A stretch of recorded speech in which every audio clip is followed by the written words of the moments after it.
অনেক বছর পর কমার্শিয়াল মুভিতে আবার তুমি ব্যাক করলে, কেমন লাগছে? অনেক বছর পর ব্যাক করছো।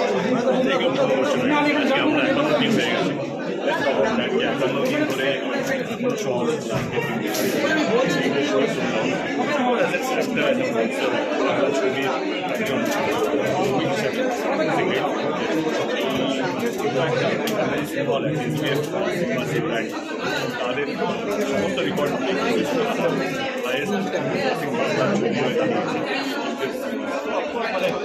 ভালো লাগছে। মানুষ আসছে, মানুষ দেখছে, এনজয় করছে, দেখার জন্য। আগে একটা ভয় ছিল যে বড় একটা ছবি রিকভারি করতে হবে, ইনভেস্টমেন্ট নিয়ে থাকে, ছবি কীভাবে আমরা রিকভারি করবো। কিন্তু আজকে খাতাম সেটা প্রমাণ করবো, যদি কালচার যদি লাগে যাই বাজেট হোক না সেটা রিকভার করা যাবে, মাথা উঁচু করে লড়াই করা যাবে। অফকোর্স আজকে আমাদের এখনো দিন কেমন খাদান শুটিং করতে গিয়ে তোমার কি কি মানে ডিফিকাল্টি ফেস করতে হবে? আমার মনে হয় সেই ডিফিকাল্টি আর মাথায় নেই, কারণ এত বড় সাকসেস এত ভালো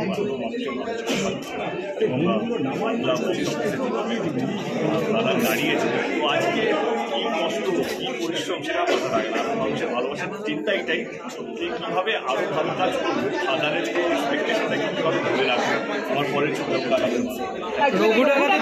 একটা কথা, রঘু ডাকাতের জন্য তোমার এই লুক সেটা দেখেই বোঝা যাচ্ছে।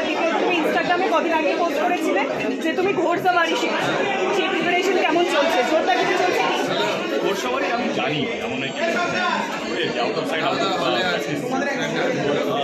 অনেক তো ট্রেনিং আছে রঘু ডাকাত, অনেকে ঘোড়সওয়ারি But yeah, there are so many processes, জিনিস আছে যেটা শিখতে হবে, সেটা প্রসেসের মধ্যে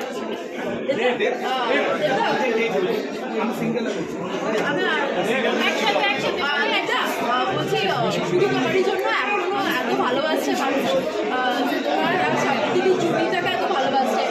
নতুন কোনো ছবির কথা আমরা শুনছি একটা, যে সুধা, শ্রাবণ দিদি আর তোমার, কি বলবে?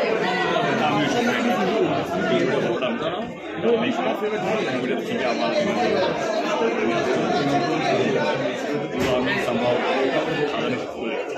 ওইটা যে সুধা আমি ছিলাম আমার প্রফেশনাল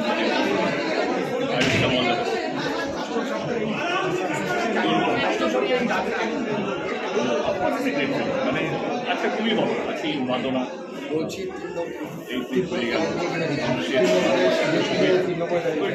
আমরা তো দেখেছি যে অন্য ভাষার ছবিগুলো যেভাবে সেলিব্রেট করে, এই উন্মাদনা যদি বাংলা ছবি নিয়ে আমাদের কাছে একটা সেলিব্রেশন, যে বাংলা ছবি আমাদের ঐতিহ্য বা কালচারটাকে ধরে রাখতে পেরেছি। এত বড় বড় হিন্দি ছবি মার্কেটটা পাওয়া, এটাই যে আমি আমার দর্শকদেরকে নিরাশ করতে পারি না। প্রত্যেকটা ক্রিসমাসে যেমন দর্শককে মাতিয়ে রেখেছি, অফকোর্স লাস্ট 3-4 বছর ধরে একটা ফ্যামিলি ড্রামা বা কখনো প্রজাপতি কোনো প্রধান কখনো টনিকের ভয় ছিলাম, ডেফিনেটলি ছিলাম। যে আমি অনেকবারই বলেছি যে খাদানের মধ্যে এরকম মাস অ্যাকশন দর্শক শক্তি কি নেবে কি নেবে না, বাট ওইটাই না অনেস্টি একটা ব্যাপার থাকে। যদি অনেস্টি কাজ হয়, যদি কাউকে এটা ক্ষতি করার জন্য যদি কিছু না লক্ষ্য থাকে, মানুষ ভগবান সমস্ত জিনিস তোমার পক্ষে থাকবে, খাদান হচ্ছে সবচেয়ে বড়। ভালোবাসা পেয়েছো, রঘু ডাকাত নিয়ে কি বলবো? ডেফিনেটলি খাদানের পর একটা আমাদের সবার জন্য একটা চাপ একটা রেসপন্সিবিলিটি। আমাদের স্বপ্ন এটাই কি যা যা খাদান দেখিয়েছে বা করতে পেরেছে সেইটা রঘু ডাকাত যেন বের করতে পারে। দাদা রঘু ডাকাত আবার অ্যাকশনে কামব্যাক করছে। আজকের দিনে তো আমরা দেখি না যে golden jubilee, silver jubilee, but it's বুকটা ফলো হয়ে গেছে। ইটস এ রিয়েলি প্লেজার যে আমরা দেখতে পাচ্ছি বাইরে দর্শকরা হচ্ছে গোল্ডেন জুবলি মানে 50 ডেজ। সো এটা তো নিজের কাছে বড় আজকে এক সপ্তাহ ছবি চালানো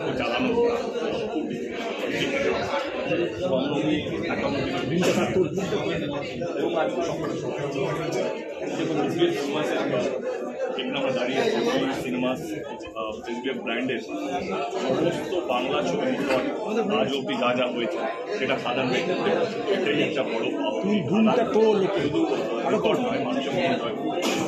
হ্যাঁ, thankful to all the cinema হলের মালিক, সিঙ্গল সিনেমা মালিক, সিনেমার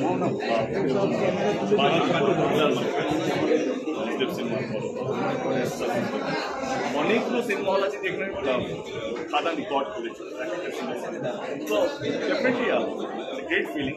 ডেফিনেটলি এটা মনে হয় রেসপন্সিবিলিটি আরও বেড়ে গেল যে পরের চোখে যেটা হবে ওটা সেটা যেন সাধারণের থেকে বেশি ভালো হয়। তো সব ছবি ভালো বা বেস্ট হবে সেটা নট ইজি, বাট দায়িত্বটা অতটাই থাকে বা বাড়ে কে কিভাবে এই ভালোবাসাটাকে ধরে রাখবে, কন্টিনিউ করা যায়। আর এই যে হলে বসে এই ভালোবাসা দেখতে কেক কাটা এবং তাদের এই সিটি চিৎকার, দিস ইজ আমার মনে হয় রিয়েল পাস এটা তোমাদের হয়ে গেছে। এটাই ভিটামিন আমার মনে হয় ভিটামিন যেটা ভালো কাজ করার জন্য লাগে, মোটিভেশন যেটা ভালো কাজ করার সময় লাগে, ইন্সপিরেশন যেটা তখন যদি মনে হয় না কি এই খারাপ বলছে এই ট্রোল করছে এই মানুষের চিন্তার জন্য যারা আসল দর্শকের সিনেমা হলে দেখ বানিয়েছে তাদের এই চিন্তা চেঁচামেচি বা উন্মাদনা যেমন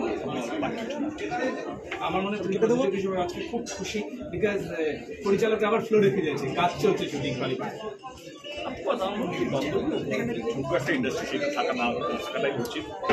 সবাইকে নিয়ে চলতে হবে, সবাইকে আমি এই ব্যাংক কালচারের সঙ্গে আমি একদমই পছন্দ করি, বাট যাই হোক যা হয় ভালো মানে বুঝতে পারছি ভালো যেন হয়, মানুষের যেন ভালো থাকে, নির্ভয় আকাউন্ট করে যেন থাকে।